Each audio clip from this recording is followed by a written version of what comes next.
Ladies and gentlemen, welcome to the Application Infrastructure and Integration Keynote at Interconnect 2015. Please welcome General Manager Middleware, IBM, Marie Wieck.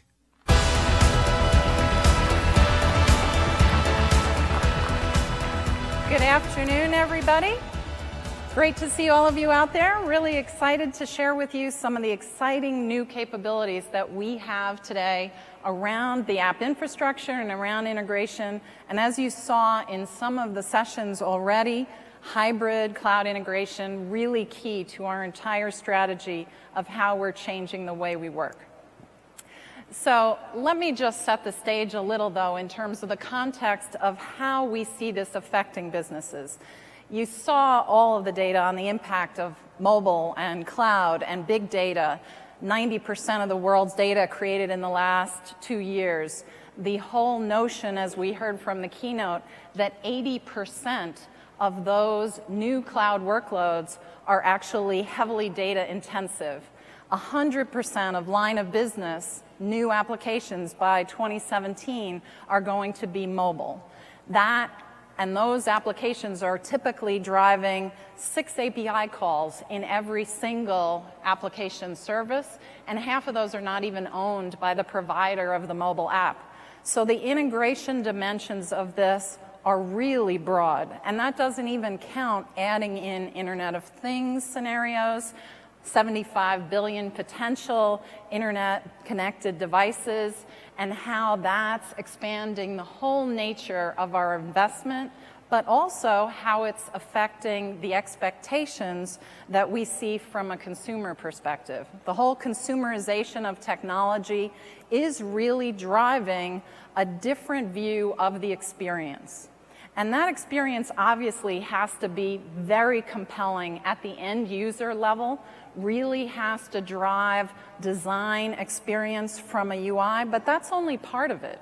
The expectations of service availability, of having sub-second response time on every one of those connections, regardless of where it's going to, of how you have a seamless experience from an omni-channel perspective across your mobile and web and store-based interactions potentially, the connections that we see with over 91% of those apps touching mainframe data on a system of record or a transactional system, and how that's driving just growth at a scale perspective and a security implication all have tremendous impacts on the underlying IT infrastructure and architecture so that you can really deliver the experience that people are coming to expect. And the real thing that we want to try to convey here is how do you do that? And a fundamental premise of what we think that means is really putting integration at the center. What we're really doing in the whole middleware group and portfolio is driving a new style of integration that is connecting the systems of record with the systems of engagement, with systems of insight, providing insight in the moment so you can really focus on outcomes. Integration isn't about a back office function. It has to be seamlessly connecting all of the aspects of your user experience. So you really have that compelling value. And that whole notion really needs to be structured in a way that considers all the investments you've already made from a back office perspective, takes into account new models for how you can drive insights, and connect seamlessly, either through the cloud or on-premise, to those end users, to those systems of engagement, and to the ultimate consumer. So in that kind of model, I thought it would be best to set the stage for what we're really talking about by doing a little demo. So I'm going to try to show you right now. Imagine the experience that people have traveling. You all traveled here to get to the conference. We heard at the kickoff Airbus talk about changes in travel. Let's move to the iPad here and imagine for a second. You see all my essential apps. I am now acting as your flight attendant, your guide for your journey. And if you really are driving a new experience here, you can see the information. Pretend for a second I'm Suzanne Connolly. You can see all of my flight hours, when I need to be certified, what I need to do, but most importantly, the flight that I'm about to be working on. I get all of the information on that flight. We're going from Toronto to Vancouver.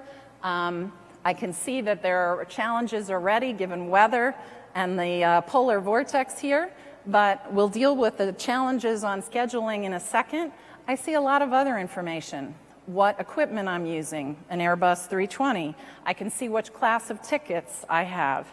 I can get a full set of information about the crew and the flight manifests and when their service hours time out in case that's an issue in terms of the delay. I can get the manifest of who's filling which roles and how we can drive that back. I also have the opportunity to report a problem.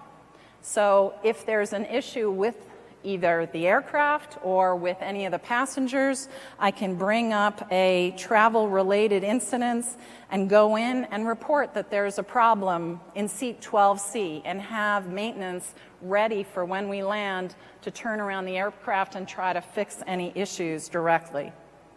All of that information then makes it much easier to have turnaround time and to have the key aspects we need. But the bigger problem today, as we look at all of the passengers and look at the information given the delays, I've got all the information about them, about their loyalty status, even about unique situations, for example, with a special service request here that talks about an unaccompanied minor and how to periodically check on them and make sure that they are safe and enjoying their flight. But all of that information really becomes an issue when we have this situation where the flight is delayed for 45 minutes and we really want to look at what the impact of those misconnections are on the passengers, prioritizing which customers are most affected and how we can help dispatch that problem right away. So let's just take a look for a second. We've already prioritized John, and we can see the flight options that are available.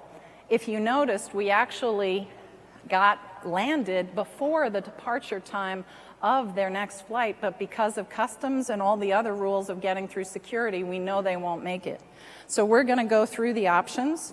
He has a critical meeting to present at. We're going to select and discuss with him directly what the best option is. We are going to book the closest ticket, and we'll automatically send him an update on his passbook to provide the ticketing information so he's all set. We also can tell right away whether he's got luggage and how to make sure that those are routed appropriately. So you can see all of the integrated experiences that are taking place, making it easier for Suzanne to deliver high-class service to their clients regardless of what situations might come up.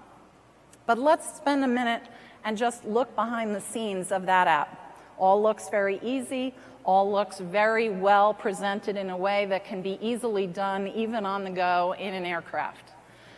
That solution is a mobile-first app, Passenger Plus. It's one of our mobile-first solutions written in Swift as a native iOS app.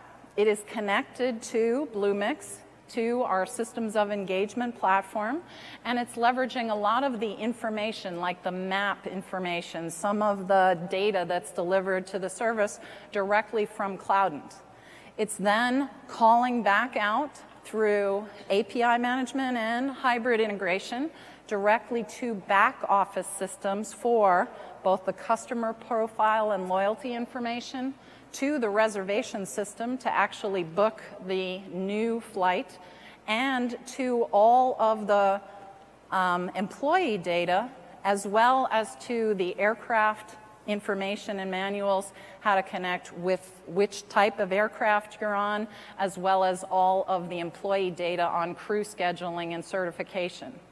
There's also rules on a typically full flight transcontinental to optimize which one of the passengers, based on their loyalty and based on the connections that you book into those available seats on outbound additional flights. Those combinations involved the back office integration using an ESB with our IIB infrastructure, and also leveraging API management as a connection to the cloud. So in that context, you have a fairly complex set of back-end systems running on multiple environments, providing the systems of record data, but presenting it in a compelling way that's designed to the role and to the objective that they're trying to deal with, regardless of the situation that may come up. So I hope that helps set the stage, because we're now going to look through each one of those areas and try to drill down on some of the additional enhancements that we provide. But before we do that, I thought it would be really compelling to introduce some guests here with us. From WestJet, we have Matt Key and we have Bill Soulier, who are both senior architects from WestJet, to help talk about their direct journey and what they've been doing from an integration perspective. Thanks very much. Hello. Thanks. So, just to set the stage, WestJet is a regional provider in Canada, started a little over 20 years ago with 3 planes. They've now grown to over 100 planes, 737s, 767s, now new to the fleet as you're expanding into international routes and long-haul carriers, and have seen a tremendous amount of growth and change in that period of time. So really wanted to get a perspective from you on how did the IT function and the architecture team help fuel the growth that WestJet saw as a business? Well, it's an interesting story.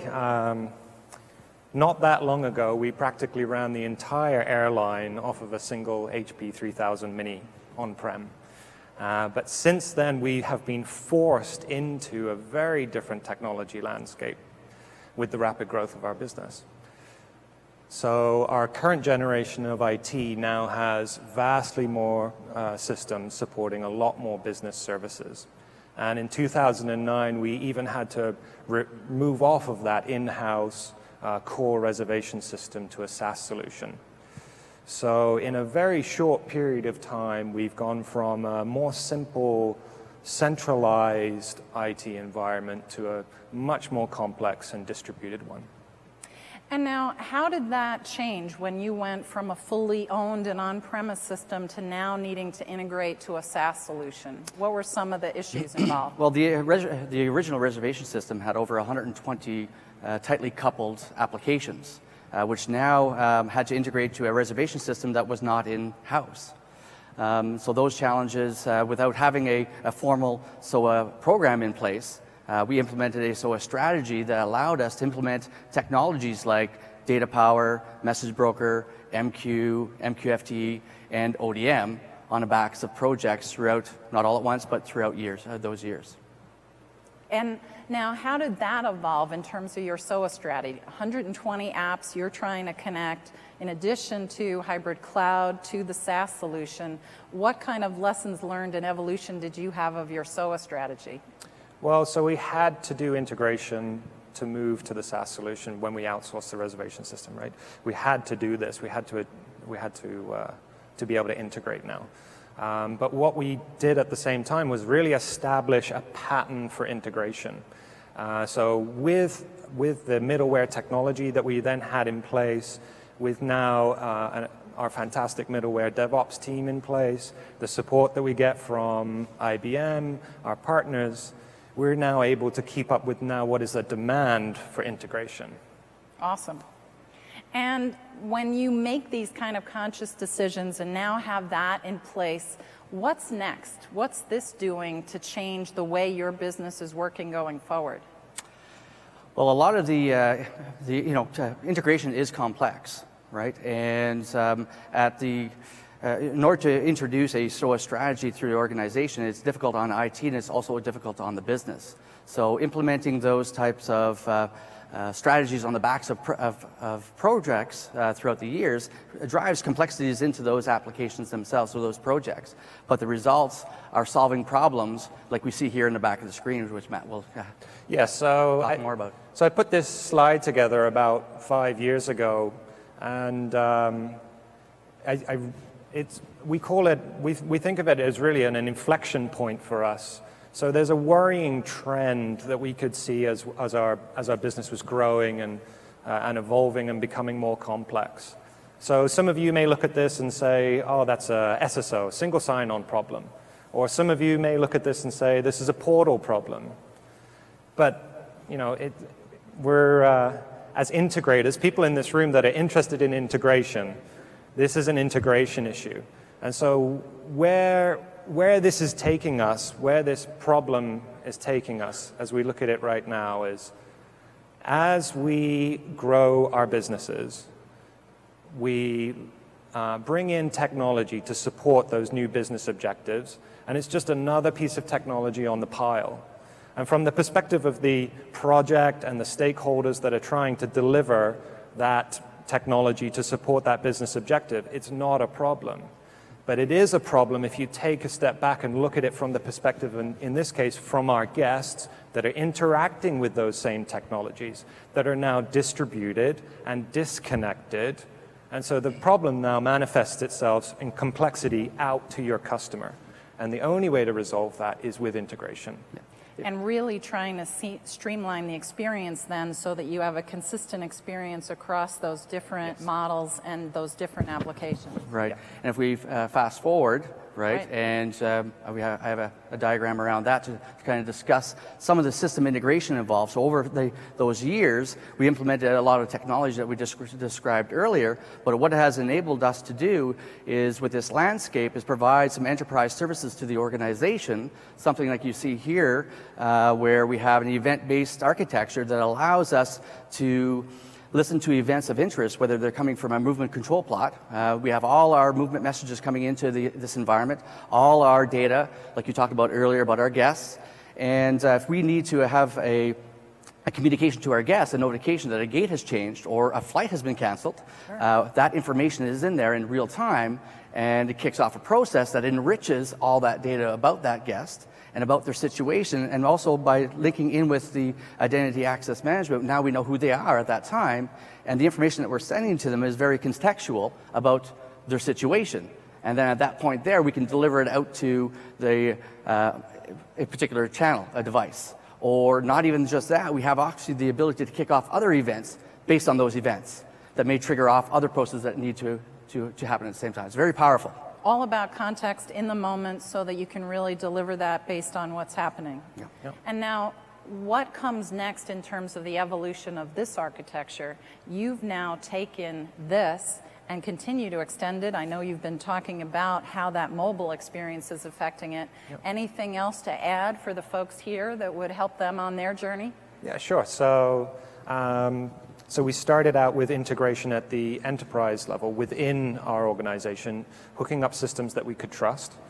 And now we have to integrate out to systems that we can't trust, which are mobile devices. You can't trust the application running on the mobile device. But we want to get that rich data out to those devices to provide the same experience that they would have on digital channels, say, that we are on our applications that we're running in-house. So we've just successfully released on version 3 of API Gateway. Now we're taking ESB services, transforming them out through the gateway out to trusted clients, and we have a layer now of governance there with the API Gateway so that we can actually do that. Provides both the security as well as throttling back the separation to your on-premise. Yes. And another thing we're looking at, next diagram, is the ability not to, and it was interesting you had a demo earlier, we actually have the ability now to do that. So all our data there, all the event information is there. One thing that we want to do is provide an IROP, so we're looking at IROP and bettering the experience to the guest for a situation that's bad, and be able to communicate to whatever device they're using in the situation that they are and providing them the ability to change their flight, add a flight to them, and automate that process.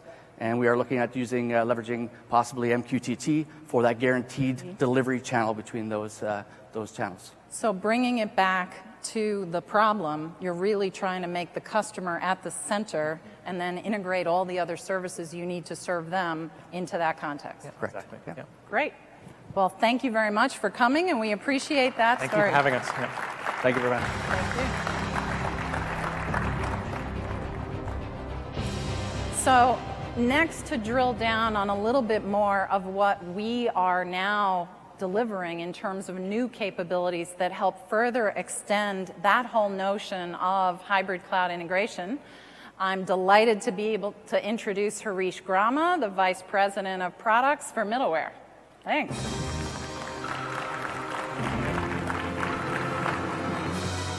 So good afternoon. Very pleased to be here, and thanks for coming as well. So Marie, thanks for that great example with Passenger Plus, and Bill and Matt, a fabulous experience with WestJet and a good example of integration. So, these are two powerful examples that basically tell you that multi-speed IT is really required to make a successful translation. In the Passenger Plus example, you saw the company leveraging mobile and cloud technologies to really provide a differentiated client experience.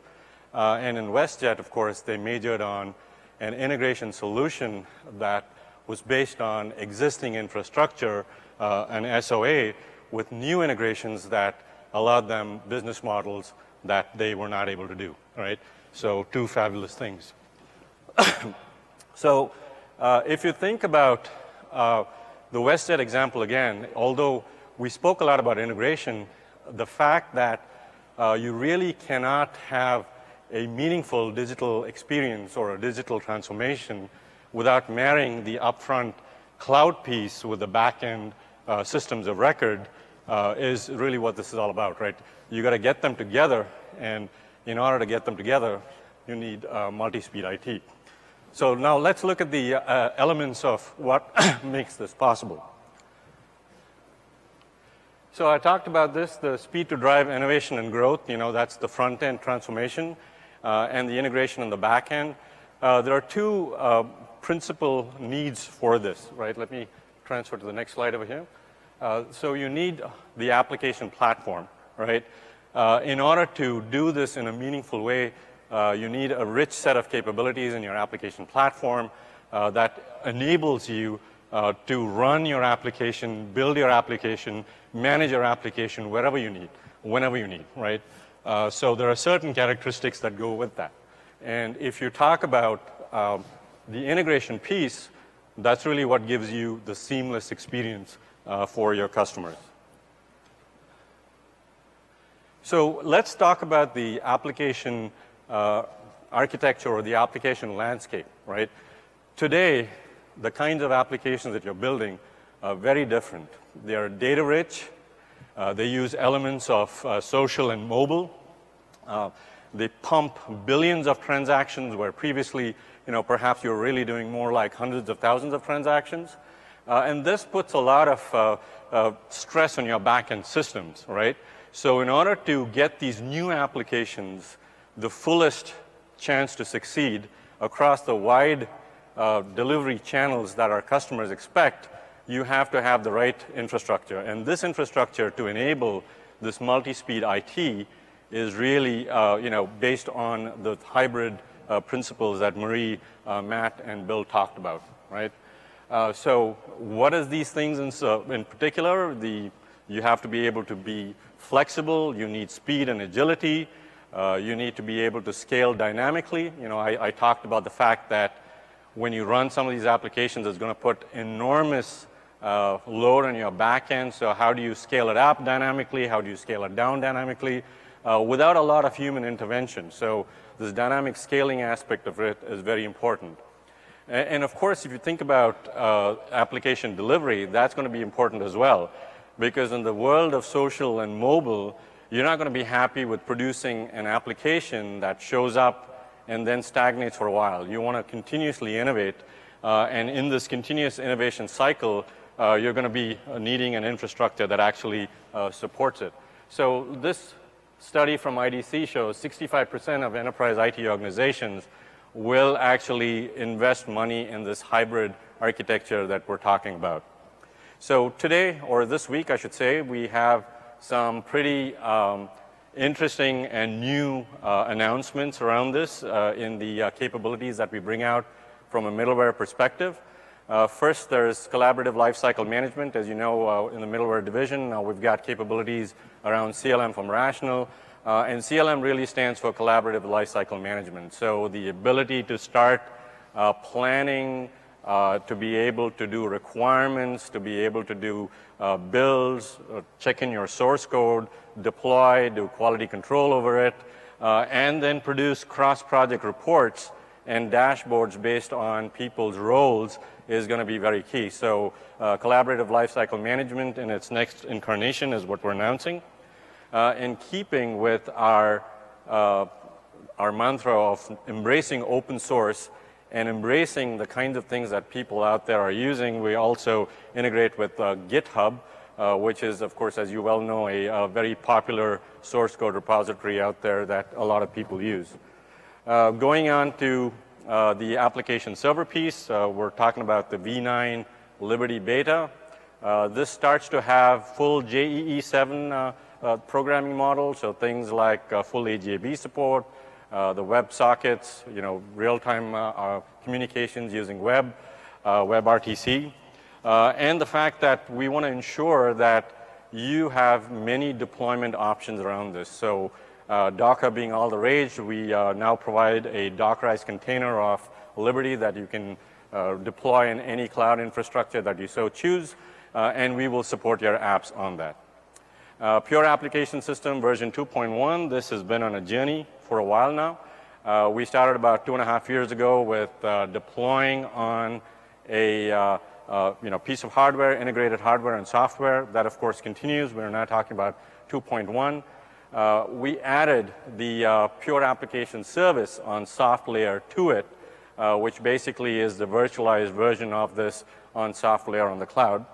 And then more recently, we announced Pure App Software that allows you to take this and actually deploy it on hardware of your own choice, so bring your own hardware. Now, even over here, we want to be on a path that really takes us towards industry standards or de facto standards at least, right? So number one, we support the Docker containers of our middleware on it, and as that technology gets more and more set and mature, we'll start to offer more of our contents that now only shows up as patterns as Docker containers as well. And then a lot of you use Chef recipes for your automation, so we've invested money in ensuring that we have the right connections from our runtimes into these automation recipes that you might have had from previous projects. So these are some of the Agile application platform things that we're announcing this week to enable you to do this whole notion of hybrid IT, enabling multi-speed IT, right? So we talked about performance and scale in a dynamic environment like this where hundreds of millions of transactions and even billions of transactions are going through it. Performance is very key over here, and as it so happens, we had a perfect timing on this one in terms of a benchmark around SPECG Enterprise 2010. This is an industry standard benchmark. It basically shows you the throughput and scalability of your Java runtimes.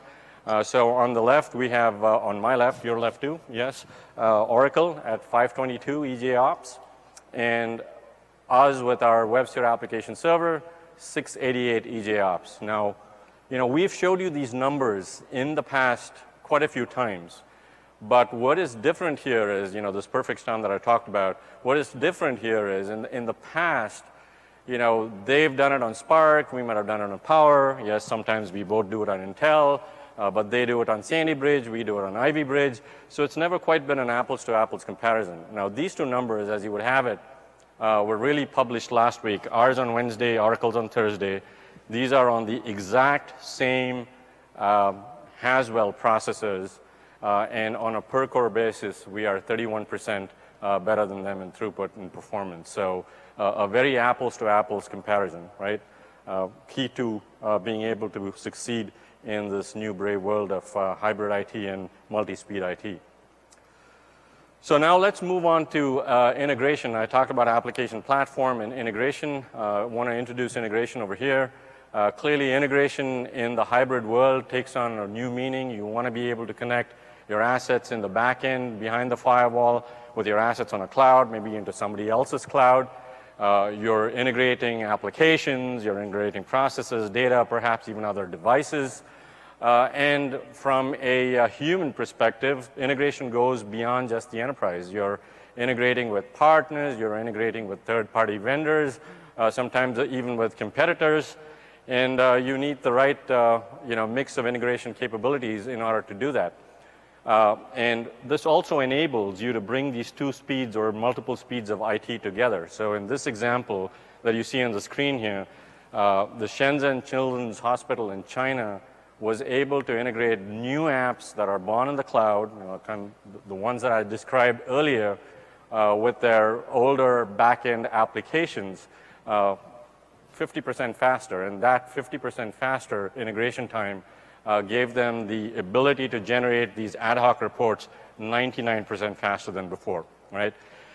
So at this point in time, I'd like to invite another distinguished customer up here to talk about their transformation using integration. And so please welcome Terry Cameron from Kaiser Permanente to take you through that. Terry?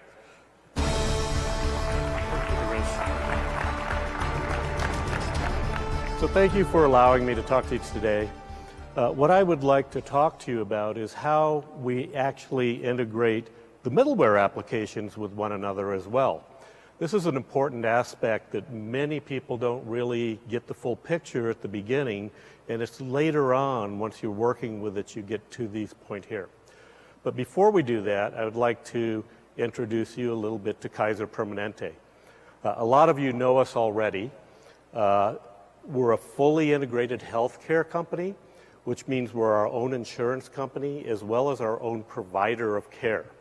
So, we don't depend on someone else to provide insurance for us. A couple things to remember besides that is we have the largest electronic health record, private electronic health record in the entire world. So we have a wealth of data, and that's really one of our greatest assets that we have at Kaiser Permanente. Operate in several states, not everywhere, but you probably wish we did. What I'm going to do is I'm going to talk about the journey of how we deployed these applications, these middleware applications, and give you a little bit of a timeline because it's not something that happens instantaneous. We started out in 2006 working on SOA. SOA was really the foundation of everything that we're going to do. This is how we move our data around. This was the hard part. Be really prepared if you're doing this. This takes some time, this takes some effort, and there's a lot of work that's required to get that SOA foundation in place before you can integrate the other pieces of your middleware that go in there. Now you're going to see that the timeline becomes much shorter after we hit the SOA. In 2014, we deployed our BPM and we did our first projects automating processes. We also deployed our business monitor, which allows us to do real-time performance dashboards with alerting that goes on. Now, 2015, 2016, this is where we're going to be working on our complex event processing, our decision management, and also our real-time decision platform, so we can make decisions in real time. Much, much shorter timeline than what happens before. Because like I said, when you're planning this out, SOA infrastructure, which is the most important piece, is going to take the most time. This is how it all comes together for us. If you look at this slide at the bottom here, we have our SOA messaging bus. This is really a combination of message broker or IIB. We're not quite to IIB, but we're still message broker. And the data power, WAS, web services all put together. Today, on that SOA messaging bus, we've actually integrated over 600 different applications. So we have data flowing, real-time data of 600 applications going through this bus all of the time. We have over 2,000 real-time production interfaces on Message Broker. We have about 500 enterprise web services. So we have a lot of data going through here. It works out to be about 2 billion events per month. A lot of data that we have access to. This is something we never had in the past before we built this SOA out. And a lot of work, we got there. What does it do? Well, it moves data around in real time. We have other advantages of SOA. We have a lot of reuse. All of those pieces you're all aware of. We've got it. But what do we do with it? It's not just about moving data around anymore. Once you have this foundation in place, then you want to integrate the other pieces on top of it. This is where you're going to really get your return on investment. If you look on the left side of the chart up here, you'll see the event platform, which is a complex event processing. Up at the top, you see the decision management. That's an enterprise rules engine. You'll see the BPM, and you'll see the performance dashboards. This is the part that's really our real-time. Everything that we're doing here is for real-time decision management. But when you deploy these, we did it in a certain order. You don't have to go that order. These can be standalone pieces. In other words, you could just deploy BPM by itself and not have any of the rest of this and work with it. Or you could deploy the smarter process pieces. You could deploy just the rules engine. They stand alone. But as you're working about this, make sure that you're thinking about how do I integrate all of these once I'm done. I'll give you an example. We might have some events coming through the message bus. Those events go into our complex event processing. We flag those as a situation that says, yes, this is an event or a combination of events that we're really interested in. We then take that flag, we go back into the rules engine, and we could run 100, 1,000 rules against that and decide, ooh, this really is something that's important, and automatically kick off an automated business process. So all these things integrate in the end, but make sure when you're building it out that you're ready to have those integrate. It goes further, though. You don't really have just one pathway of integration. You might get into the BPM, and it may go back and call additional web services out of the bus. You may go into the BPM, and you may go back and need to do a transformation, and BPM will then take you back into Message Broker, and you could do a transformation at that point. So you're going to get more value when you plan the integration of your middleware applications together. The other side of my chart is more of our static data. Don't forget this part. But our landing zone is really a large Hadoop database, and we're taking all those messages that go through the bus and we're making copies of those in here. For the first time, this gives us a single point to do analytics. Tremendous, tremendous value, and you can imagine how big it is with the number of messages and events that we have that are being pumped into here. And we have other systems sending data to that landing zone as well. We have many, many teams with data scientists, and they're sitting there and they're doing analytics with SAS and other tools, and they're looking at what happens in the past, and they're creating models for us. The reason those models are important is we then take those models and we apply them to the real-time decision management. So all of this fits together, and you need to plan it out when you're working on your plans for the future on what middleware is. As you can see, like I said, middleware is not just moving data around anymore. It's moving that data around and then taking advantage of it. Because data is there, that's where you're going to get your real value, is taking advantage of this data. We even go so far, we can take and we can call the R models that the data scientists have created from the analytics tools in the landing zone. We can call those real-time, right out of our real-time processing. So every piece of this fits together, and it's like a complex puzzle. It's not one particular pathway through, but it's really how each piece integrates. They call each other, the data goes back and forth, and you get a lot of use of the data. Bottom line is, this is where you really get your return on investment for your integration. It's not just moving data. I've tried to make that point many times, but now we're using that data. We're using it both in the static data at rest, and we're using it in real-time data. But anyhow, that's how we've done it at Kaiser, so thank you.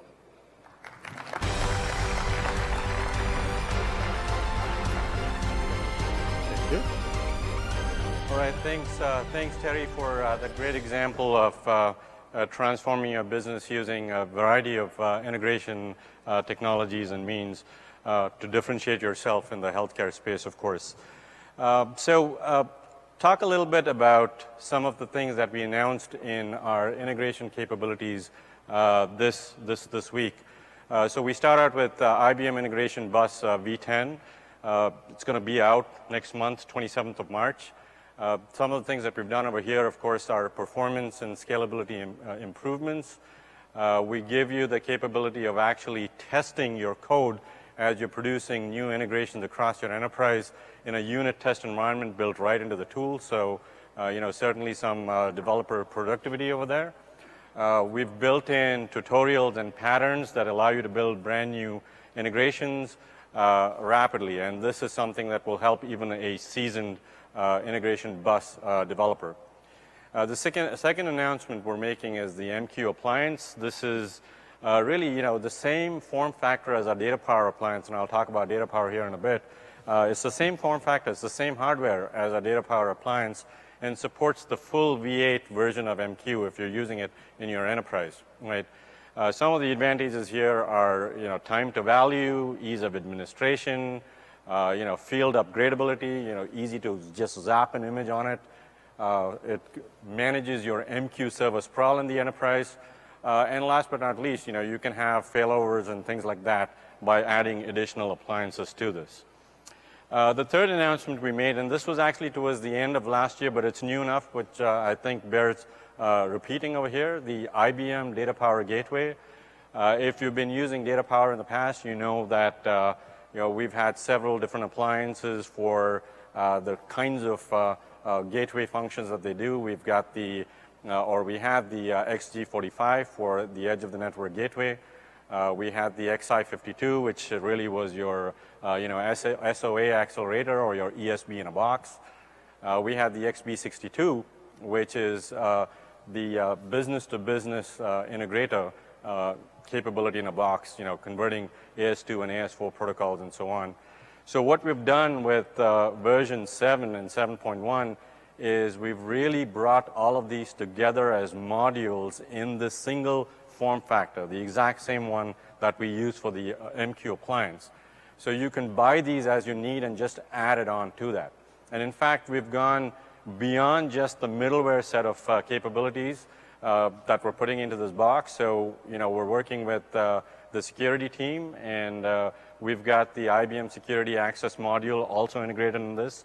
So if you wanted to buy that as a module, add it to the box after the fact, you could do it for, stepped, more granular access control, especially important for mobile applications. So something new there as well.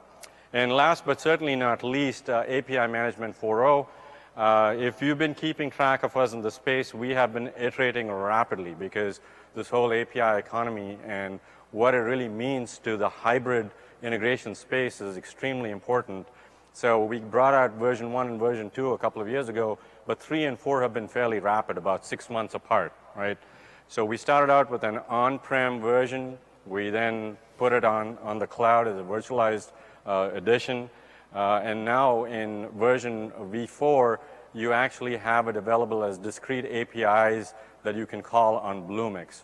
The idea is to be able to take your business and open it up in a very secure fashion, both to internal developers and developers outside your enterprise to be able to use it, and also give you the capability of putting this in a location where you can manage it the best and get the most bang for the buck. So that's API management. And of course, we're using this as one of the cornerstones of this new hybrid integration services that you heard about in yesterday's keynote. Don Bullia, my colleague, is going to come up and talk about it a little bit more. But the idea really here is, as you've heard WestJet speak about it, and even Terry to some extent, in this new hybrid world where you've got a lot of systems of record type applications running on-prem, and you're starting to branch out, in WestJet's case again, the reservation system on somebody else's cloud. How do you securely connect to that? So it's cloud to on-prem, cloud to somebody else's cloud, and so on and so forth. So in this first iteration of hybrid integration services, some of the things we've brought out is a secure gateway, and we'll show you a demo of that a little bit later. The capability of securely connecting back into the enterprise and accessing the assets from there. We talked about the API management piece, which really allows you to wrap up some of these integration elements as APIs that people can use. And then if you look at how this integration is trending out there in terms of a hybrid landscape, the application integration piece and the data integration piece are really not two separate entities. You're going to need them both to write meaningful hybrid apps, right? And what we've done is we've brought our data refinery capabilities, so think extract, transform, load, data cleansing, and all of the things from our information management portfolio in order to give you the right information in your integration scenarios.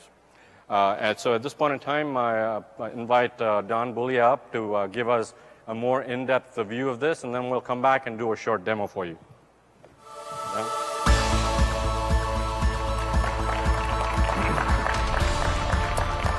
All right, good afternoon, everybody. I'll try to quickly go through some of our hybrid cloud and capabilities that we have. You've heard from WestJet. We heard from Kaiser Permanente. Integration is at the heart of what we do here, and so as we look at the next wave of integration and what is really driving integration in the next wave of mobile and Internet of Things, we'll talk a little bit about the capabilities. But first, let's set the stage with what is really driving integration needs as we go forward. Some stats here, 2.5 quintillion. I had to look that up. That's actually 18 zeros. Unless you're in Britain, then it's 30 zeros. But it's a lot of zeros either way. But it drives the data that's coming in on a daily basis. And what's interesting about that is that data is actually likely coming from outside your enterprise as much, if not more often, than inside your enterprise. And to back that up, you have here the stat that says 85% of enterprises will use external cloud services.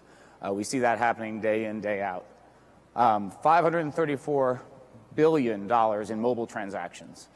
But the reality is, in order for you to actually capitalize on that, you're going to have to extend your enterprise out to those mobile devices. How do you do that, and how do you do that in a secure fashion? And in fact, by 2017, we expect that over 2/3 of the integration flows we expect to see will, in fact, extend beyond the enterprise. So this is what's driving a new set of challenges. It's no longer about inside the enterprise. It's really about how you get things in and out securely and safely. So keeping up with that is a big challenge. You see some of the drivers here, more endpoints than ever before. Internet of Things really hasn't even happened yet. In fact, some of the estimates are by 2018, we'll see more internet devices connected and connections from that than any other thing, all the other things combined. So that's driving a whole set of challenges. APIs are being exposed by everybody. As you look at the data sources are also increasing. All those devices generate data. How do you respond to that data, react to it?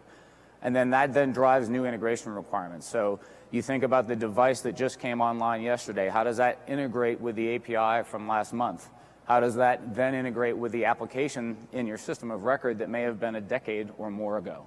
So those are the things that you have to worry about as you look through the next wave. So what does that mean? That means that the integration platform you have really has to be able to do both the classic on-prem types of integration and extend out into the cloud. And what's interesting about this for us is that the people who are doing integration in the cloud dynamic are often not people we would normally associate with classic integration roles. We're talking about developers here, often mobile developers, people who are doing, data scientists who are doing work with big data. Those people are not coming to the table saying, I need integration. They're coming to the table trying to solve another problem and finding their way through integration to be able to do that. So it takes a new set of tools, takes a new approach. 3 basic things we'll talk about here. The people part of this, organizations, partners, and then increasingly devices. How do you bring those together? The application and data integration piece. So, how do you get the data to the application? How do you integrate across that? And then, as Harish said, this concept of multi-speed IT. How do you marry the existing with the new and make those 2 things work seamlessly together? So in terms of incorporating new organizations, partners, and devices, it's really about this notion of collaborating, combining, and connect. How quickly can you bring together different things? Again, in the previous generation, engagement with partners tended to be a limited thing. They tended to be something that was pretty tightly controlled. What we're seeing with the API economy starting to boom is that you want those APIs out there for everybody. You want to be able to create new ones all the time. And that comes with a new set of challenges. How do you quickly do that? How do you safely do that and securely do that? As we look at the applications and the data piece of this, this is really about the engagement. How do you create a compelling mobile application that people want to use? How do you take insight and context and enrich that? You saw Marie with the iPad example we use here. Those things are happening across all industries, and it's happening at a rate and pace that's much, much faster. So the level of personalization here is key. How do you get to the point where you can actually not just market to a whole group of people and constituents, but actually go to a market of one, an individual, a person, engage and reach out to that person as you do that. That's a mobile challenge, but it's primarily an integration challenge when you look at how people actually build these applications. And then finally, the multi-speed IT. If you were to view these 2 gears on the left and right, they would be spinning at different speeds. And that's intentional. You want that new project to be able to do things as fast as possible. On the traditional side, you've got your classic systems of record. You don't want your bank account to get screwed up. It has to work. It has to work every single time. How do you bring those 2 worlds together and get fast and efficient use of those new projects married with the traditional projects? And that's really where hybrid integration fits in the middle. This is really the way to mesh those gears together and have everything continue to move smoothly. So the people who are going through digital transformation, they look at the integration problem as really the catalyst for how they get and interact with all the data that's out there, whether it's existing data or new data. The insight you gain from that then guides that next engagement with your client or with your partner, and that's how you grow the business. So we'll talk here, and I want to be able to show an example, but first, these are my kids, ages 13, 11, and 9. This is in their natural habitat, which is always with a video game controller in hand. And I got to be honest with you, in the middleware business, it's pretty tough to get your kids interested in what you do on a day-to-day basis. I get a series of yawns, I get a little bit of eye roll from my daughter, and then that's nice, Dad, from my son as he exits the room, right? So there's a serious lack of cool factor. When you get into the digital transformation, though, one of the cool things you find is that you have new opportunities with clients that we maybe wouldn't traditionally associate with our core lines of business. And so it gives me great pleasure to be able to really up my cool factor with the client you'll see next. Roll the video, please.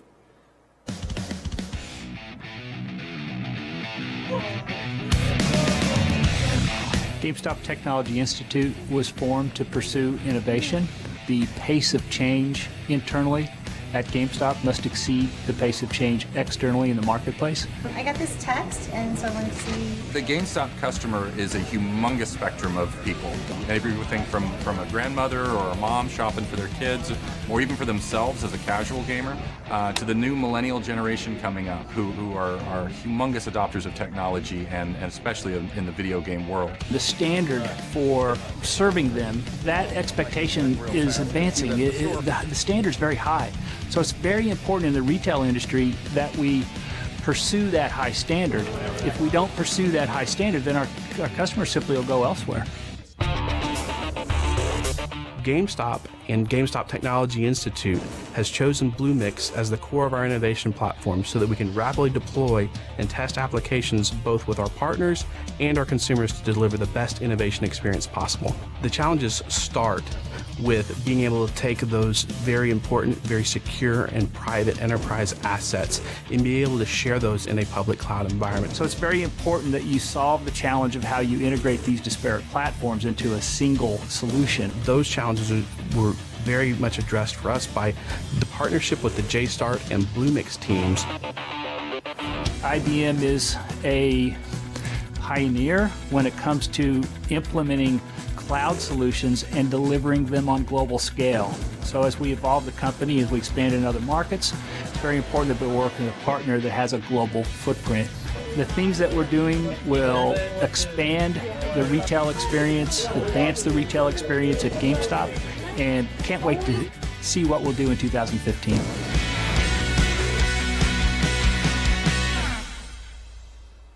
All right, thanks. We'll be just another 7 minutes or so, just 5 minutes over time. Please bear with us. I love this example that you just saw, the GameStop video, not only because it's a poster child for all of our integration and middleware capabilities, but it's also because it actually makes us look a little sexy, our capabilities anyway, right? And if not sexy, fun at least. So now what we're going to do is we're going to do a really quick demo of really building, integrating, and deploying an app in a multiple environments. And while everything that you're going to see here in the next 5 minutes or so is actually live code and actually running, we've done a lot of the builds and development beforehand because we're going to try and do this in 5 minutes as opposed to the several hours that it takes to actually do the development and deployment of this application, right? So we'll take an example that's not unlike the Passenger Plus application that Marie talked about.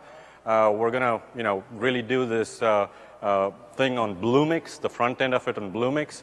And if you're wondering what Bluemix is, hopefully you're not. You've heard it often enough, but it is the IBM's PaaS environment for developers to build and deploy applications iteratively. It allows a polyglot of languages, so JavaScript, Node, Ruby on Rails, Java, so on and so forth. And it gives you access to multiple services. And Adele is showing it to you right now. Things like integration services that we've been talking about, data services, analytics, and a whole bunch of third-party services. So everything that a developer would need to rapidly build and deploy an application.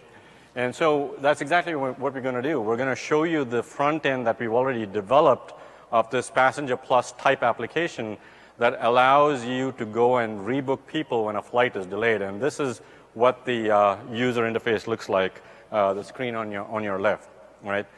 So we pick a passenger, we'll pick Marie on this delayed flight. We'll pick an alternative flight for her based on her previous preferences. We'll compensate her monetarily. We'll sweeten the pot by adding a few miles to her frequent flying account. We'll get it going, right? Now, the thing about this is it's on Bluemix, and what I haven't told you is the actual business logic that makes this work is running as a process on our BPM, on a BPM pattern on a physical pure application system box in our data center. And this box has the right integrations with the customer loyalty system, with the customer information system, and so it makes all of these possible. Now, how do you take this web front end of running on Bluemix, connect to this BPM process in the pure application system in the data center? So we've used a secure connector that we talked about, and Adel will show you that. So again, here we have a predefined endpoint that defines that integration. We bind it to the front end. So the front-end web application has access only to that one particular integration point into the back end. So it's not unfettered access to everything that you're running in your enterprise, so secure connection to just one thing. And you see the activity and throughput on that graph out there, right? So this application is really a hybrid application with a lot of integration going on, front end running on the cloud, back end running on a pure app system, and so on and so forth. Now, this thing has gotten so virally successful that our line of business wants us to go and deploy it in a different geo. So we'll now do this in the UK. Now, as you all know, we recently announced Bluemix as the second pod outside of the US in London a few months ago. Runs on SoftLayer. SoftLayer has been in the UK for a long time. And to make this a little more interesting, let's assume that we don't actually have a physical Pure App box in our data center in the UK. Now, clearly, it's not good enough to just move the front end to Bluemix. Easy to do, same environment, but what do I do about the back end, right? I want to run my BPM process on the BPM pattern, but I don't want to hit the US because, you know, it's going to be awfully slow, and there's going to be a whole host of data sovereignty issues as well. But luckily, since we have a Pure App service on that SoftLayer instance in London, we're able to actually point to this configuration on the physical server in the US, and in the same console be able to seamlessly encapsulate it and transfer it over to the UK and instantiate it over there. And Adil will show you that right now. Thanks, Harish. So I'm going to log into Pure Applications System. That is our pre-integrated appliance that sits behind our corporate data center in New York. And I'm going to look for that pattern that defines the back-end components that make up our booking app. Now, a pattern, as Harish alluded, allows you to encapsulate and capture an entire application topology, making it really easy to move across hybrid environments. It's essentially an enterprise container, if you will. Let's load up our pattern over here. Okay, so there it is. So our rebooking process app resides in this process server over here. As you can see, it's connected to our rebooking reservations database, our loyalty database. It even has a Liberty app server inside a Docker container as part of that overarching pattern definition. So what I'm going to do now is I'm going to export that pattern definition onto my PC and save it as a zip file. Now let me move over to Pure Application Service. Notice it looks identical, and that's because Pure App Service is essentially our Pure App capabilities extended onto a dedicated server instance in our SoftLayer data centers across the world. So what I'm going to do now is find that pattern that I just downloaded onto my PC and simply import it into this service instance, and within seconds, and hopefully it is seconds, there you go, we now have the entire application topology, right, and all the artifacts that we had in the US ready to deploy here on a Pure App Service instance in London. Now notice I did not have to rewrite my entire application for the cloud, providing true seamless portability across the two different environments. All that's left to do is for me to specify the cloud group I want to deploy this into. Okay, here it is. So the cloud group will be the UK cloud group. So that's our SoftLayer data center in London. And last thing is to hit quick deploy. And within an hour's time, you have the back-end application with all its artifacts fully deployed on a SoftLayer data center.